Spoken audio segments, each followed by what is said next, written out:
अरे कभी तो एकांत में बैठकर सोचो, तुम्हारे अब जीवन का लक्ष्य श्री जी ने क्या दिया है, क्या दिया है? क्या धन के द्वारा प्राप्त भोग विलासिता को अभी भोग नहीं चुके और फैलाव करके भोग विलासिता और भोगना चाहते हो? नहीं, ये मन कभी कभी धर्म की आड़ में हमको प्रियालाल से विमुख कर देता है। नहीं, ये धर्म है। नहीं, स्थान व्यक्ति के अनुसार धर्म का निरूपण किया गया है। कौन सा स्थान है, उस व्यक्ति की क्या अवस्था है, वो व्यक्ति निवृत्ति मार्ग में है या प्रवृत्ति मार्ग परक, तब उसके। इसीलिए पूरा मेडिकल स्टोर दवाइयां हैं, पर वो सब हमारे लिए नहीं है। डॉक्टर ने जो पर्चा में हमारे लिए लिखा वही लेके खाओ जाके, नहीं तो उसमें दवा है लेकिन मर भी जाओगे। मनमानी दवा नहीं खानी, डॉक्टर के आदेश अनुसार। ऐसे ही शास्त्र और सिद्धांत मेडिकल स्टोर है, सदगुरु वैद्य हैं, तुम्हारे लिए जो दवा दे रहे हैं केवल वही तुम्हें सूट करेगी, वही तुम्हें परमार्थ पथ में आगे बढ़ाएगी। तुम्हें मन से दवा नहीं लेनी कि पीली वाली तो नहीं, वो हरी वाली, ये कड़वी है वो मीठी दीजिए। मीठी दवा हो सकता है तुम्हारे लिए जहर का काम कर जाए। श्रीपाद कह रहे प्यारे, ये संपत्ति अनेक विपत्तियों की जननी है, दुख यो न यहा, इससे दुख ही प्रकट होगा। तुम जिसे प्राप्त करने के लिए चले हो तो ये अपने मन का रंजन और लोगों के मन का रंजन करना बंद कर दो। एकांत में बैठ करके मंत्राकार वृत्ति करने के लिए मन तुम्हारा सलाह नहीं देगा, वो सलाह देगा फैलाव करके उसमें राजी होना, क्योंकि बातचीत करने को मिलेगी, घूमने को मिलेगा। मन को एकाग्रता से नाम मंत्र में लगाना, कांपता है। देख लो, आप सब बैठे हो, मन को एकाग्र करके नाम में या मंत्र में लगाना, कांपता है मन। अभी उसको बाहरी कार्यों में लगाओ, राजी हो जाएगा, लेकिन उसको अंतर कार्य में लगाओ, अंतर्मुख करके नाम में मंत्र में, फिर सेवा करो। उसके लिए तो आपको समय देना पड़ेगा, पहले एकांत अभ्यास के लिए मन को राजी करना पड़ेगा। किसी तरह गुरु कृपा फंसा करके तुमको संसार के फांसी से काट करके ये अवसर दे रही है कि तुम अपने मन को एकाग्र करके प्रियालाल में लगा दो। अब अगर ये चूक कर दी तो बार बार तो बनत नहीं। या संजोग अनूप मानुस्तन वृंदा विपिन रसकन संग विरूप, सब यहीं कहीं धरा रह जाएगा। तुम्हारी चित्त वृत्ति कहां लगी वो परिणाम तुम्हारे साथ जाएगा।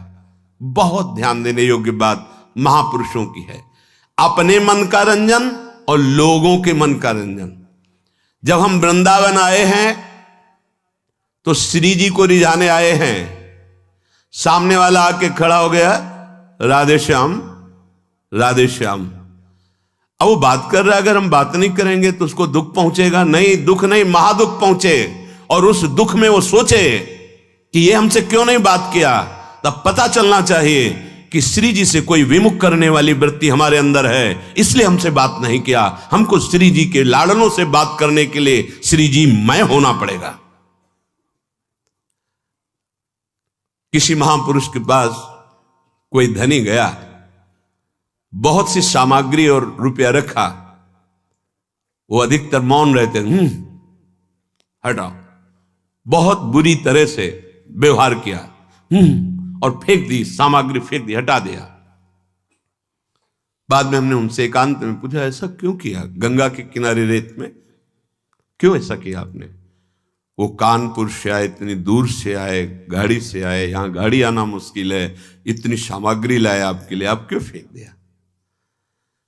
तो पहली बात तो उन्होंने कहा अगली बार औरों को लिवा के आएगा और इस सब लेकर। दूसरी बात, इसको यह अहम है कि मैं ये वस्तुएं, अब इसके अहम को चूर हुआ कि इन महात्माओं के लिए वस्तुओं से नहीं भाव से रिझाया जा सकता है।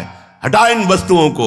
अगर उन वस्तुओं को स्वीकार कर लेता तो उसको गर्व होता कि पैसे के बल से, वस्तुओं के बल से एक महात्मा हमारे हाथ जोड़ रहा है, हाँ बड़ी कृपा की, हट ये वस्तुएं हटा। हम भिक्षा से जीते हैं, प्रभु की इच्छा से जीते हैं। अब वहां अगली बार अगर आएगा तो वस्तुओं का बल लेके नहीं आएगा, वो दैन्य होके आएगा कि शायद अगर कृपा कर दे, मैं रो दूं, वो कृपा कर दे, हमारी तरफ देख ले तो अहो भाग्य। वो महात्मा जिसके संग से अर्थ का महत्व खत्म हो जाए, भोगों का महत्व खत्म हो जाए, देहाभिमान गलित हो जाए, उसे संत संग कहते हैं। अगर आपने रुपया चढ़ाया, पैसा चढ़ाया और आपका सम्मान हुआ तो आपका रुपया में महत्व बढ़ेगा, ना कि साधुता में। उसके अंदर धन की महत्ता बढ़ाई जा रही है तो क्या होगा? उसका पतन होगा। साधु संग भगवत रंग रंगने के लिए है। कभी इस बात का हृदय में आदर नहीं होना चाहिए। वस्तु, पदार्थ, धन, संपत्ति, ये आदर का हमारे विषय नहीं है। आदर का विषय दैन्यता, भगवत नाम जप, एकांत सेवन, अधिक से अधिक आंतरिक तप में जीवन। आंतरिक शब्द है, आंतरिक तप में जीवन। काम, क्रोध, लोभ आदि इनको सह जाना आंतरिक तप है। क्रोध आ रहा है, शांत हो गए, काम आ रहा है, शांत हो गए, सह गए, ये आंतरिक तप है। ये लोगों का रंजन, अपने मन का रंजन, ये हरिरस से विलग कर देने वाला है। अगर हम बात नहीं करेंगे तो नाराज हो जाएगा। तो हम वृंदावन किसके लिए आए हैं? उसके लिए आए हैं या श्री जी के लिए आए हैं? गुरु जी के लिए आए हैं या उस व्यक्ति के लिए आए हैं? अगर हमसे ऐसी चेष्टा हो गई, गुरु थोड़ा भी अनमने हो गए, तुम्हारे पर रह क्या गया?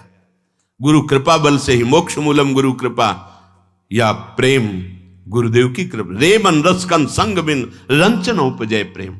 लोगों का रंजन, मनोरंजन या अपना मनोरंजन, ये परमार्थ स्वरूप नहीं है। परमार्थ है मन भंजन।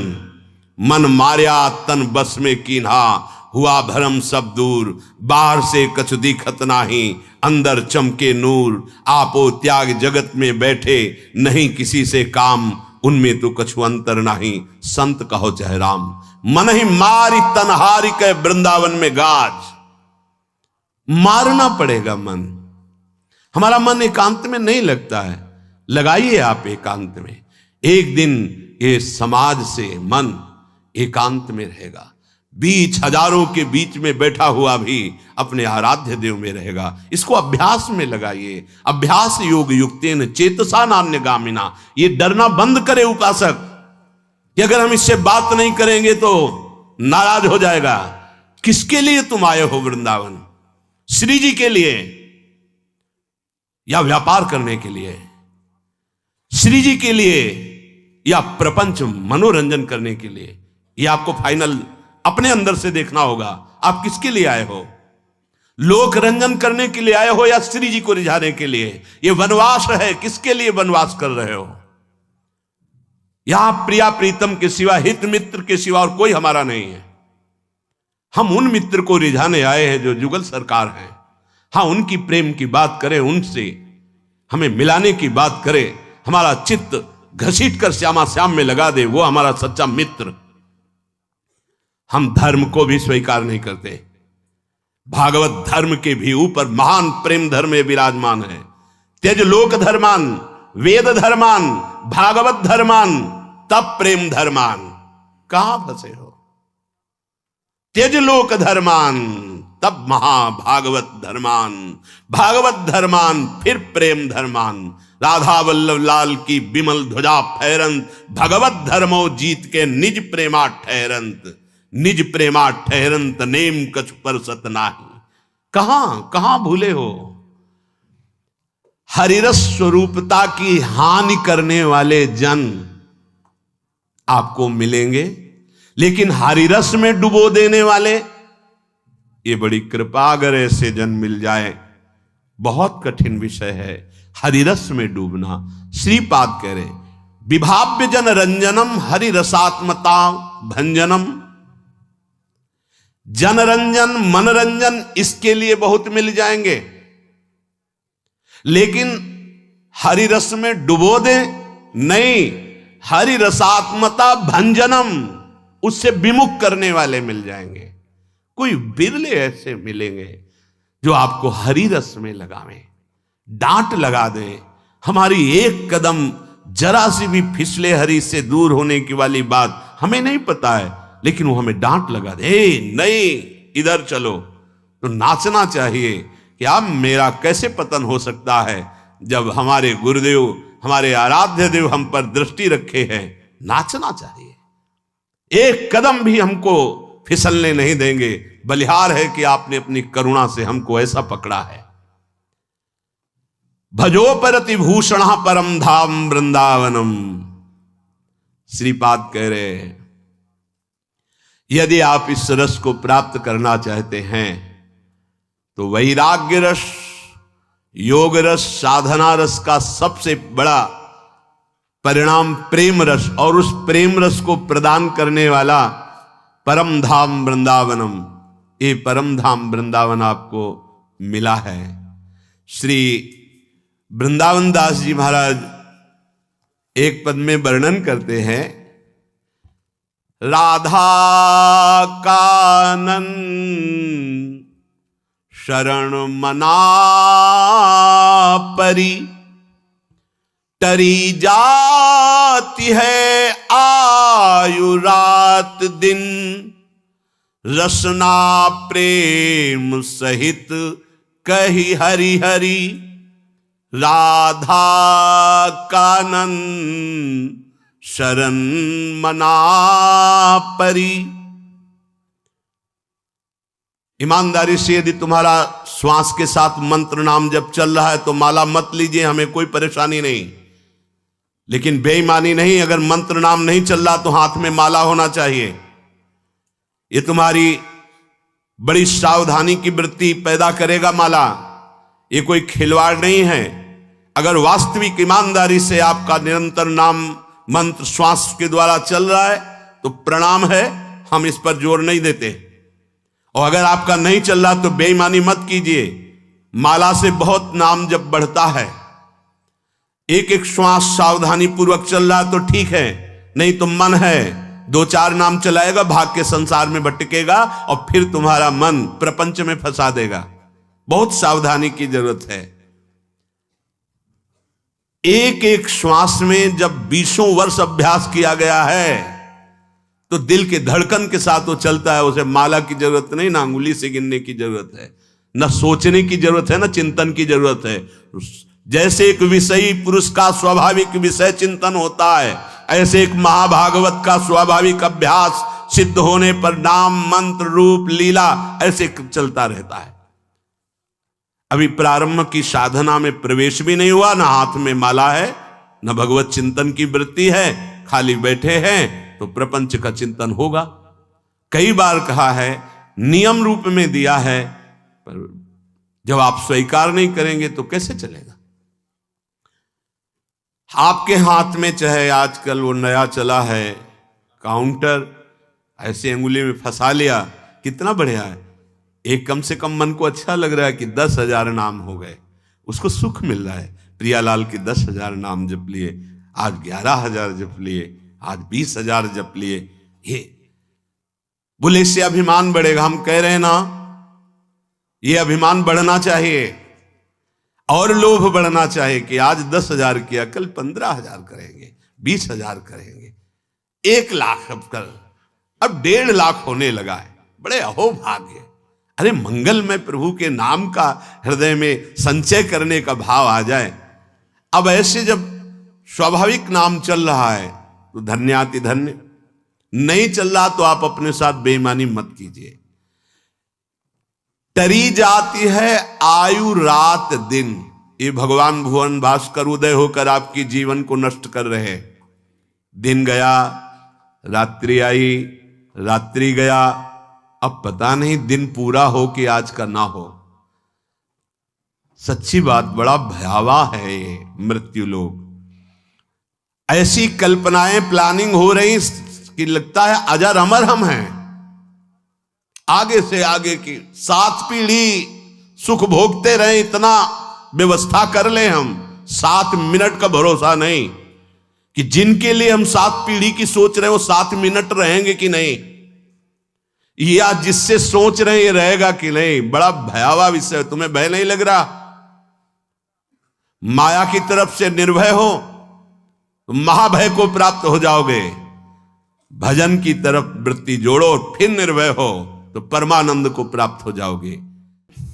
आशा का त्याग करके आपकी कृपा से आपके नाम गुण रूप लीला धाम इसी का चिंतन होता रहे। बड़ा कठिन है भोगों की आशा का त्याग करना। आशा सर्वत्र से हट जाए तो एक क्षण नहीं लगेगा स्वरूप बोध होने में। जो स्वरूप बोध होने में समय लग रहा है, भगवत साक्षात्कार होने में, उसका कारण है आशा। भोगों की आशा, जीने की आशा, मान प्रतिष्ठा की आशा, लोक परलोक की आशा। अगर ये आशा नष्ट हो जाए, अभी भगवत साक्षात्कार हो जाए। लौकिक आशाओं का नाश ही अध्यात्म की ऊंचाई है। सेवक जी महाराज कह रहे हैं, वेद विद्या पढ़त कर्म धर्मन करत, जलप तन कलप की अवधि आनी, चारुगति छाण संसार भटकत भ्रमत, आस की पास नहीं तोरी जानी। सकल स्वार्थ करत रहत जन्मत मरत, दुख और सुख के होत मानी, छाणी जंजार कैसे न निश्चय धरत, एक किन रमत हरिवंश बानी। बहुत वेदों का ज्ञान हो चुका है, कर्म धर्मों में भी बड़े प्रवीण हो, लेकिन तुम्हें पता है तुम एक फांसी में बंधे हुए हो, आशा की फांसी। भोगों की आशा, जीने की आशा, धन की आशा, मान प्रतिष्ठा की आशा, आस की पास नहीं तोरी जानी। फिर क्या हुआ? सकल स्वार्थ करत रहत जन्मत मरत, जन्म मरण से मुक्त नहीं हो सकते। स्वार्थ की लीलाएं होंगी, चाहे जितना शास्त्र ज्ञानी हो, कर्मकांडी हो, विद्वान हो।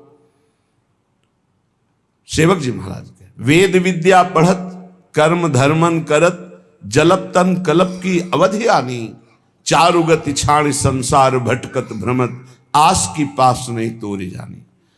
जिस समय पिंगला वैश्या विदेह राज की नगरी जनकपुर में श्रृंगार करके बैठी कि कोई पुरुष आएगा, मेरे शरीर का मूल्य चुकाएगा और मैं उस धन से सुखी होंगी। जिस पुरुष को देखती, हाँ यही आ सकता है, कोई पुरुष नहीं आया।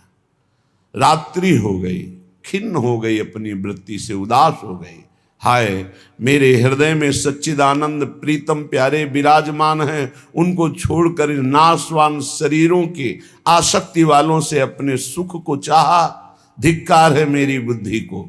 आज से मैं प्रण करती हूं, कभी किसी पुरुष की आकांक्षा नहीं करूंगी, कभी किसी पुरुष के द्वारा दिए हुए भोग सुख को स्वीकार नहीं करूंगी।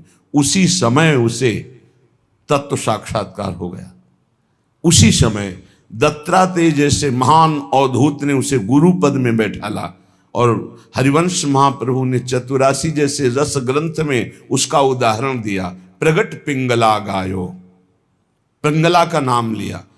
एक क्षण में स्थिति प्राप्त हो गई तितिक्षु ब्राह्मण की। एकादश स्कंद में पढ़ना, जिस समय सबकी आशा काटी, उसी समय तत्वबोध हो गया। सारी साधना है आशा का नाश करने के लिए। आशा ही परमम दुखम नैराश्यम परमम सुखम। पर कोई बहादुर गुरु कृपा पात्र ही इस फांसी को काट पाता है, नहीं भोगों की आशा में बहुत लंबा समय जीता रहता है। ये भोग चुका हूं, ये भोग लूं, ये भोग लूंगा, ऐसी आशा लोक लोकांतर की, पद प्रतिष्ठा की, धन मान आदि की, ये बहुत बहुत बड़ी बाधा है और इसे कोई समझ नहीं पाता है, समझते हुए भी नहीं समझता। अगर इस आशा की फांसी को काट दे, जाहि न चाहिए कबहु कछु, तो तुम सन सहज सने, तो बसहु निरंतर तासुर सो राउर निजगे।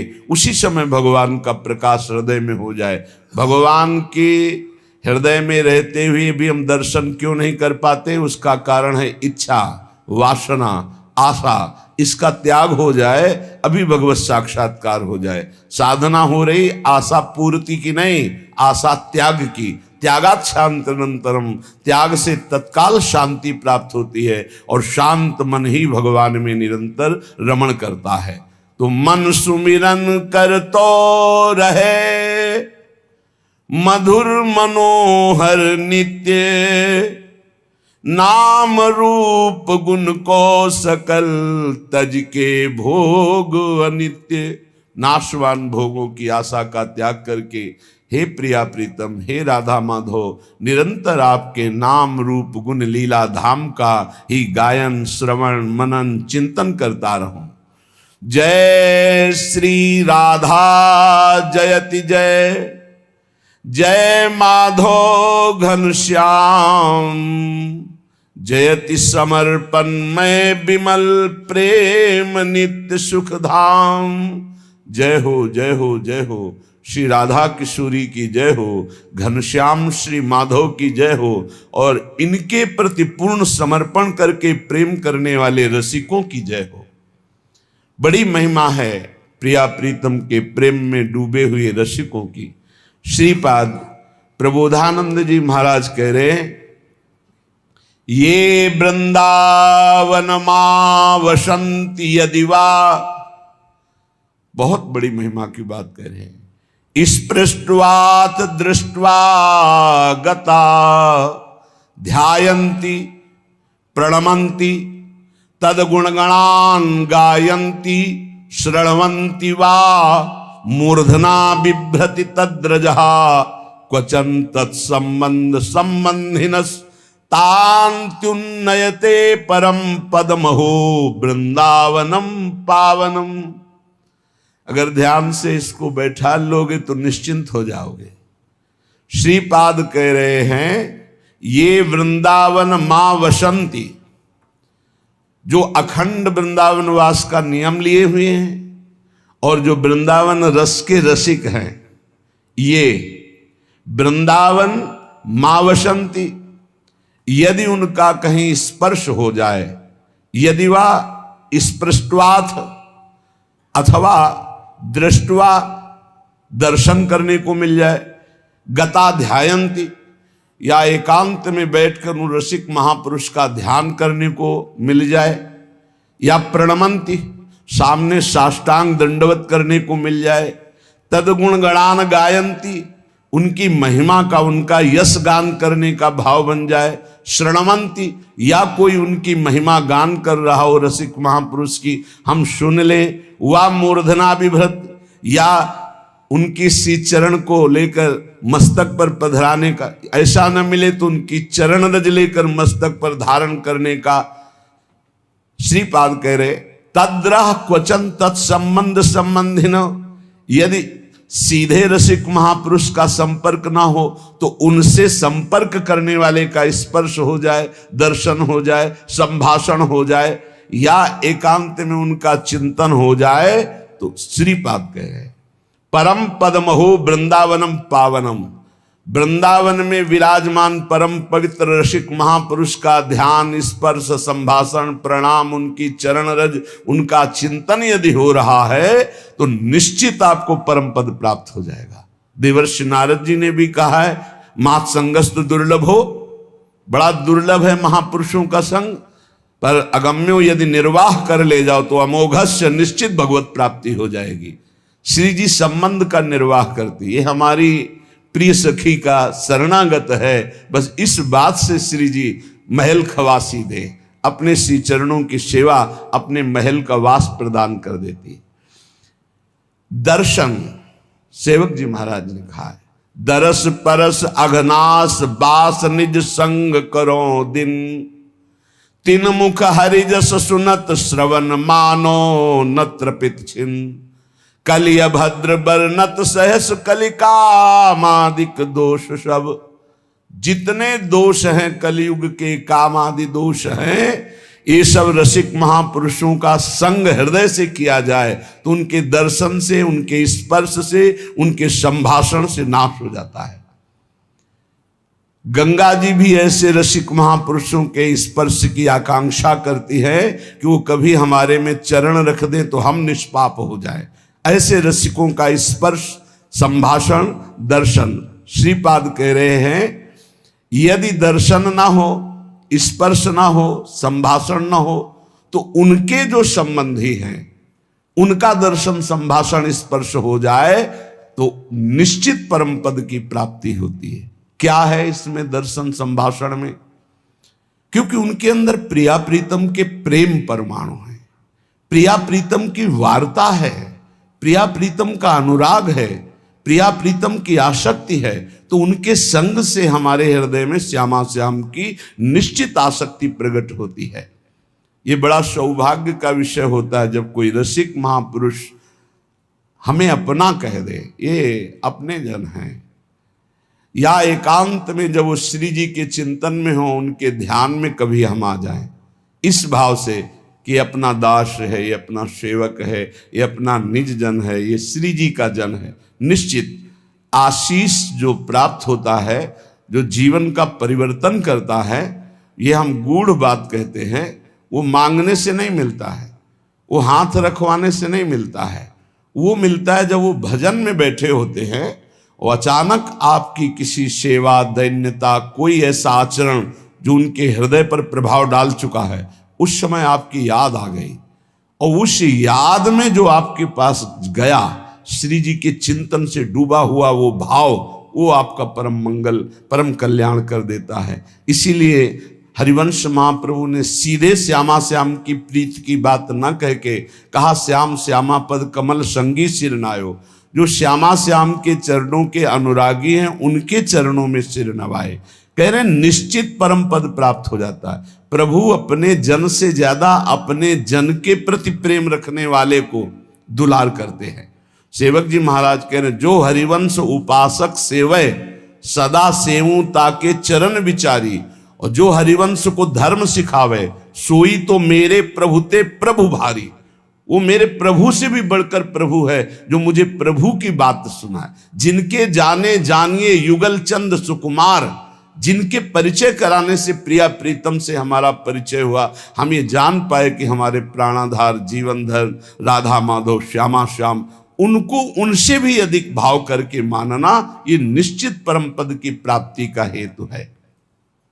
श्रीपाद कह रहे, श्रीमद वृंदावन भुवि महानंद साम्राज्य कंदे, बंदेयम कंचन विरचिता मृत्युवास प्रतिज्ञम, श्री गांधर्वा रसिक तिलकौ स्वेश योग्यम यमेकम, ज्ञात्वा न्योन्यम विमशत इदम कीदृशोन्वेष भाव्यः।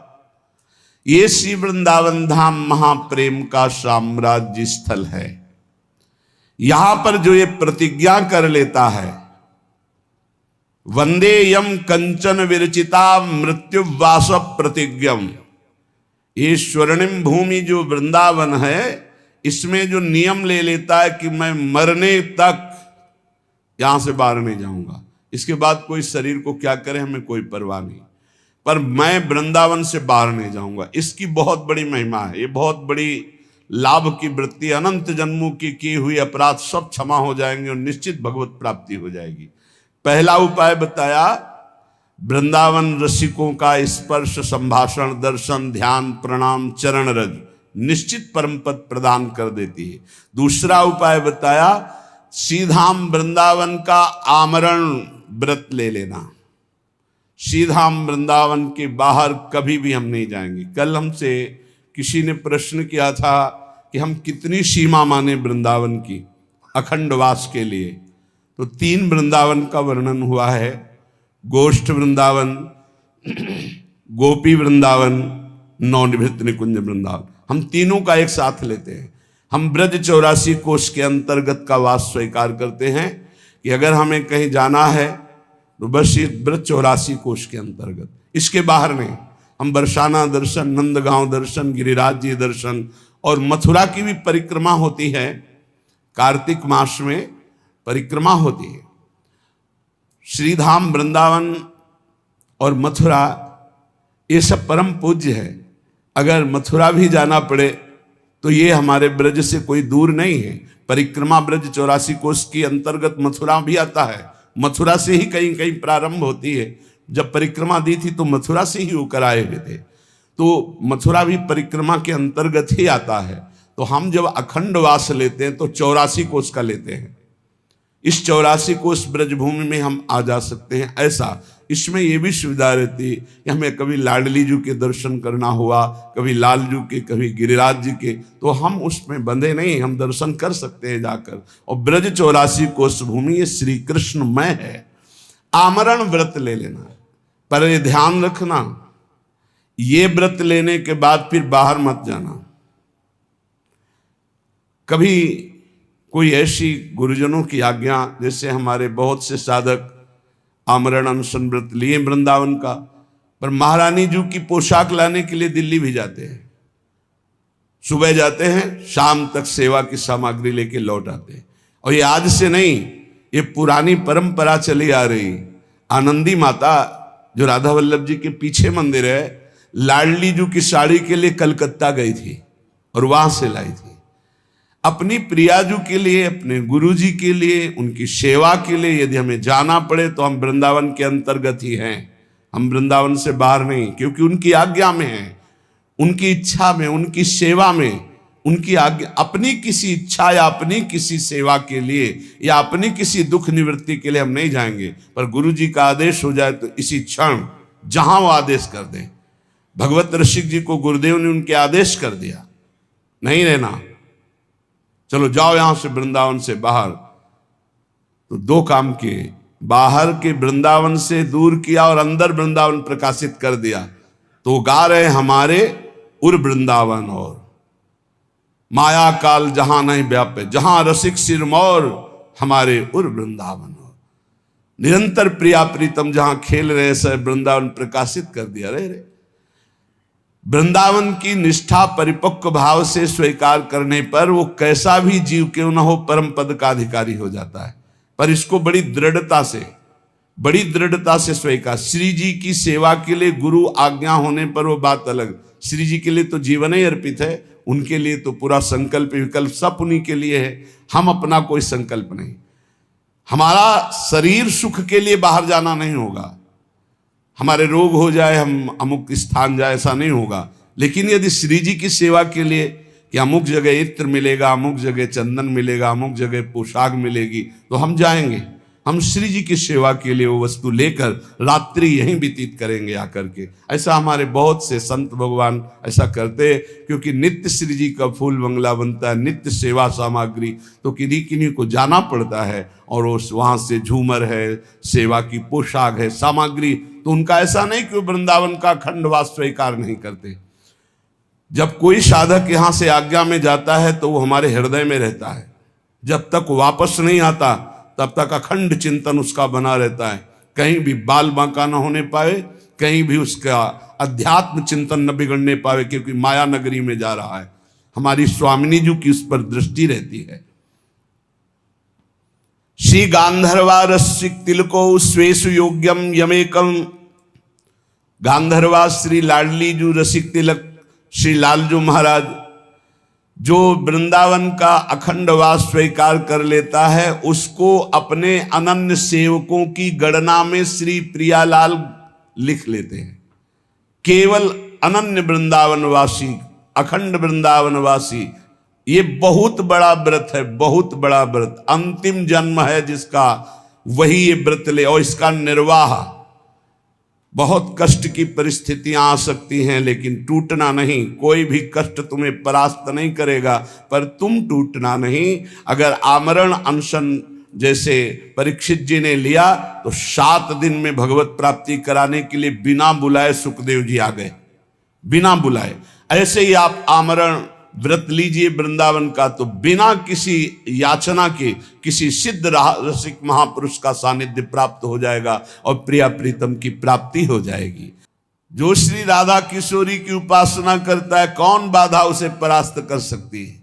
राधा राधा राधा, अगाध प्रेम रस प्रदान करने वाली, अगाध संपत्ति प्रदान करने वाली श्री लाडली जी का नाम राधा। जो राधा राधा आराधना करता है तो कोई भी बाधा, कोई भी अपराध उसे छू नहीं सकता, कोई भी अपराध छू नहीं सकता। ये पक्का समझो। हरिराम व्यास जी ने कहा है, शाप ताप रोग शोक दारुण दुख हारी, ये लाल इष्ट दुष्ट दलन कुंज भवनचारी, श्याम हृदय भूषण जित दूषण हित संगी, श्री वृंदावन धूरि धूसर रास रसिक रंगी, शरणागत भय विरद पतित पावन बाने, व्यास से अति अधम आतुर को न समाने, श्री राधा प्यारी के चरणारविंद शीतल सुखदाई। साप, किसी का साप राधा उपासक के ऊपर लागू नहीं हो सकता। जाओ मैं तुम्हें ऐसा साप देता हूं, वो लौट जाएगा, उसी के पास चला जाएगा। पक्का विश्वास कीजिए, कोई भी दैहिक दैविक भौतिक ताप स्पर्श नहीं कर सकता, और कोई चूक हो जाए तो उस पर पाप लागू नहीं होगा। साप ताप रोग, कोई भयानक प्रारब्ध आवे उसे रोग परास्त नहीं कर सकता, इसलिए कोई बाधा नहीं। जहां राधा वहां कौन सी बाधा। विश्वास कीजिए, जहां किशोरी जी के चरणारविंद का उपासना का भाव, वहां कोई बाधा परास्त नहीं करती। जिस घर में राधा नाम कीर्तन होगा उस घर में कभी शनि शुक्र राहु केतु इनका कोई प्रभाव नहीं होगा, कोई भूत प्रेत का प्रवेश नहीं होगा। आप चाहे 15 मिनट ही सही पर नाम कीर्तन अपने घर में जरूर करें। 2-4 घर के जो सदस्य हैं बैठ जाएं, कोई साथ ना दे तो अकेले मंजीरा उठाओ, अकेले ताली बजाते हुए राधा राधा राधा, फिर देखो आपके घर में कैसे आश्चर्य में परिवर्तन होता है, कैसा आनंद, कैसा बात। हम ये नहीं कह रहे कि तुम तुरंत ही करोड़पति बन जाओगे, लेकिन जो करोड़पति को भी नहीं है वो शांति तुमको मिलने लगेगी, तुम चिंता शोक रहित होने लगोगे, तुम्हारा हृदय एक आनंद से भर जाएगा, तुम्हें लगेगा अभी तक नारकी जीवन जीता रहा, अब अमृत में जीवन जी रहा हूं। जब राधा नाम सुधा रसम का कीर्तन करोगे, बड़ी महिमा की बात करें। तनु चापराधा न रक्ष, तू चिंता मत कर। अगर कोई अपराध बन जाता है तो तुम पर लागू ही नहीं होगा, क्योंकि राधा नाम जापक हो, राधा नाम क्षमा कर देगा। कोई अपराध इस पर, इसका मतलब ये बढ़ावा नहीं कि राधा राधा बोलो अपराध करो, ऐसा नहीं। बात यह है कि अगर हमसे कोई चूक हो जाती है तो हमारी स्वामिनी जी का नाम इतना महान है कि वो चूक हमारे ऊपर अपना असर नहीं डाल सकती। हम चूक ना हो ऐसी चेष्टा करें, पर अगर हो जाती है तो कह रहे कि बाधाम सर्वाम स्मर न ही तनुम चापराधान न रक्ष। कोई भी बाधा तुम्हारे स्मरण में नहीं पहुंच सकती, कोई भी बाधा तुम्हारे जीवन में नहीं आ सकती यदि नाम जब। बाधाएं आएंगी पर वो सब मंगलमय हो जाएंगी।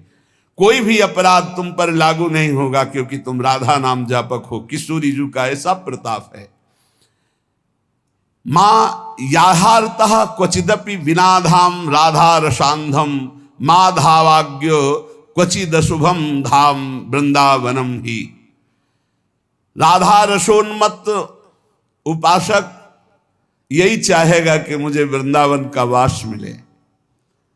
उसका हृदय हर क्षण यही सोचेगा अपनी प्यारी जू प्यारे जू की लीला स्थली में वास हो, रोज सत्संग सुनने को मिले, रोज भगवान नाम कीर्तन बैठकर वृंदावन की भूमि में करूं। इसलिए मेरी दौड़ भाग बंद हो, लाडली जू ऐसी कृपा करो कि कभी ऐसा सुलभ हो जाए कि मैं वृंदावन वास करूं। चलो आजीवन नहीं तो कुछ कुछ दिन वास करके फिर चला जाऊं। ये बड़ा सौभाग्य का विषय होता है कि 2 महीने में आप आए, 2 दिन रुके, फिर चले गए, फिर 4 दिन रुके, फिर चले गए। आप देखना इसका रंग चढ़ेगा आपके ऊपर। श्रीधाम वृंदावन का आश्रय, श्रीधाम वृंदावन का वास, वृंदावन के रसिकों का संग, राधा नाम का जप और प्रिया प्रीतम की उपासना, इससे बढ़कर त्रिभुवन में कुछ नहीं है। पर ये उपासना तभी रंग लाती है जब रसिकों का संग मिल जाए। बिना रसिकों के संग के ये रंग ही नहीं चढ़ता, ये समझ में ही नहीं आता है। बहुत ज्ञान विज्ञान की बातें बघारते रहते हैं, पर आशाएं अंदर से नहीं जाती, भोग इच्छा अंदर से नहीं जाती। इसीलिए न तत्वबोध होता है, न भगवत प्रेम होता है। श्री भगवत ऋषिक जी महाराज कह रहे हैं, उपासक प्रायः माया के आकर्षण में दौड़ने लगता है। इच्छा तो है भगवान की प्राप्ति हो जाए, झंझट खत्म हो, लेकिन वासना इतनी प्रबल है कि वो उपासना में रत न रह करके वो भोगों की तरफ ले जाती है। कह रहे हैं कि माया को सब जग भजे, माधव भजे न कोय, और जो कदापि माधव भजे तो माया चेरी होए। माया चेरी होए रहा चरणन लपटानी, ज्यो मलयज के संग सहज सौरभ सुखदानी। भगवत रसिक अनन्य होए सदगुरु की दाया, तो माधव से मन लगे मोह छूटे मद माया। अगर गुरुदेव की कृपा हो जाए तो माया से मन हट जाए, अहंकार से मन हट जाए, नहीं ये कर्ता भोक्ता भाव में माया के पीछे लगा हुआ है। संसार के जितने भी हैं जीव, ये सब माया के वशवर्ती हैं, माया के अधीन हैं। और जो उपासना में लगते हैं तो भी उपासना हरि की करते हैं, ये हुई साधना, और साध्य बना लेते हैं माया का। बहुत बहुत स्पष्ट बात है। यद्यपि साधना हरि की, उसमें जो हमारे पास विषय सामग्री है उसे साधना का एक अंग बना लेते हैं और साध्य बनाते हैं भगवत प्रेम को, भगवत साक्षात्कार को, तब तो उपासना सही बनी। लेकिन उपासना हरि की, जैसे लीला गायन है, नाम कीर्तन है, भगवत आराधना है, लेकिन साध्य हम मान लेते हैं माया को। ये धन मिल जाए, ये मकान बन जाए, ये भोग सामग्री मिल जाए, तो बोले माया कभी पकड़ में नहीं आएगी। ये मायापति के भजन में जब तक चित्त नहीं लगाओगे तो माया पकड़ में नहीं आएगी। जहां मायापति माधव का भजन शुरू किया तो माया तुम्हारे चरणों की चेरी हो जाएगी। चरणों की चेरी, जो इच्छा करोगे तत्काल उसकी पूर्ति हो जाएगी, तत्काल। ये देखा, मां की तरह माया ये पोषण करने लगती है ऐसे भक्त का जो केवल भगवत आराधना में रहता है। यद्यपि उसकी कोई इच्छा नहीं, यदि कदापि इच्छा कहीं से जागृत हो जाए किसी संयोग वसात, तत्काल उसकी पूर्ति हो जाती है, क्योंकि आज्ञा कानूनी माया बन जाती है जो माधव का निरंतर भजन करता है। जैसे चंदन के आसपास के नीम और बमूल भी चंदन के भाव बिक जाते हैं, ऐसे ही हमारी कोई योग्यता नहीं, पर यदि हम प्रभु का भजन करने लगे तो हम में भागवतिक सौरभ जागृत हो जाएगा और हम महान महान भक्तों की पंक्ति में आ जाएंगे। भगवत रसिक जी कहते हैं, जो साधक अपने गुरु को प्रसन्न कर लेता है, जिसके ऊपर गुरु की कृपा दृष्टि रहती है, उसके हृदय से मोह मद माया अपने आप छूट जाती है और माया सदैव उसकी सेवा में रहती है और माधव उसके हृदय में विराजमान रहते हैं।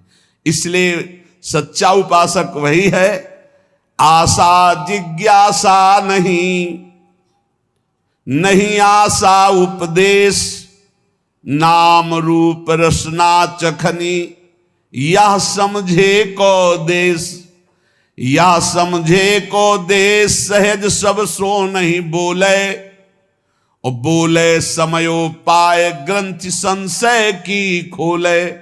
भगवत रसिक अनन्य भानु लो करे प्रकाशा, हरे तिमिर अज्ञान ज्ञान दे पूजवे आशा। भगवत रसिक जी कहते हैं, उपासना के मार्ग में वही सफल हो सकता है जिसके हृदय में कोई भी आशा ना रह जाए। आशा बहुत बड़ी चीज है, बहुत बड़ी वस्तु है। ये बड़े बड़े साधन करने पर भी आशा बनी रहती, चार लोग प्रणाम करें, चार लोग यश कीर्ति, चार सुख सामग्री एकत्रित, ये आशा बनी ही रहती है। जब तक ये आशा है तब तक भगवत साक्षात्कार नहीं। इसी आशा को काटना है। भगवत रसिक जी कहते हैं, इस उपासना के मार्ग में सबसे खतरा है इस आशा से, भोगों की आशा, जगत की आशा, मान प्रतिष्ठा की आशा। हे, कौन भगवान से मिलना चाहता है? कोई बिरला है। देखो ना आप, एक व्याकुलता प्रभु मिलन की नहीं, आशा है भोगों की। भजन कर रहे हैं भगवान का, आशा है भोगों की। बड़ी विचित्र फांसी है। उद्देश्य है भगवत प्राप्ति, लेकिन उस उद्देश्य की कोई आशा नहीं। आशा है भोगों की, आशा है जगत की मान प्रतिष्ठा की। जगत यही सत्य माना जा रहा है। जगत बोले जिसकी ना किस कोई आशा है और ना कोई जिज्ञासा है, क्या जानना है? हमारे श्यामा श्याम, इनका नाम गुण रूप निरंतर हमें चिंतन करना है, इससे बढ़कर कोई ज्ञान नहीं।